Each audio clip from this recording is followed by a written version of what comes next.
हिंदू मान्यताओं के अनुसार बुद्ध कौशिक ऋषि द्वारा रचित श्री राम रक्षा स्तोत्र का पाठ करने से व्यक्ति के जीवन से जुड़ी हुई बड़ी से बड़ी समस्याएं पलक झपकते ही दूर हो जाती हैं।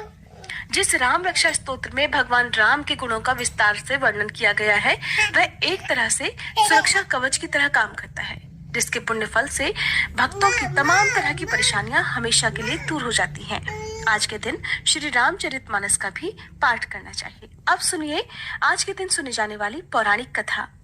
वनवास काल के दौरान भगवान श्री राम माता सीता और लक्ष्मण जी के साथ वन में जा रहे थे। सीता जी और भाई लक्ष्मण को थका हुआ देखकर भगवान श्री राम ने थोड़ा रुककर विश्राम करने का विचार किया। ये सोचकर वे एक बुढ़िया के घर गए।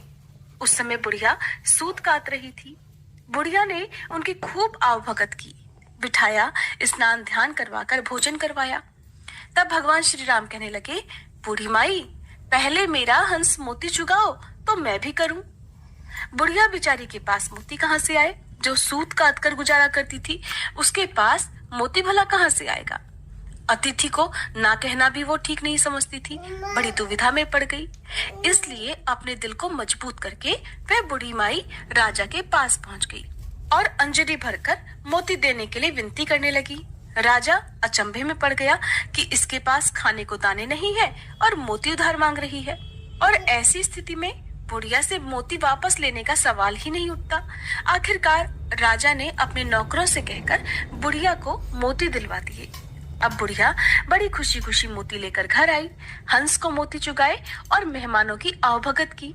रात भर विश्राम करने के बाद सुबह सवेरे जब भगवान श्री राम जी, सीता जी और लक्ष्मण जी जाने लगे, तब भगवान श्री राम जी ने जाते हुए उसके पानी रखने की जगह पर मोतियों का एक पेड़ लगवा दिया। दिन बीतते गए, पेड़ बड़ा हुआ, बढ़ने लगा, लेकिन बुढ़िया को कुछ भी नहीं पता चला। मोती के पेड़ से जब मोती गिरते तो उसे आस पड़ोस के लोग चुक चुक कर ले जाते। एक दिन जब बुढ़िया उसी पेड़ के नीचे बैठकर सूत काट रही थी, तो झट से उसकी गोद में आकर एक मोती गिर गया।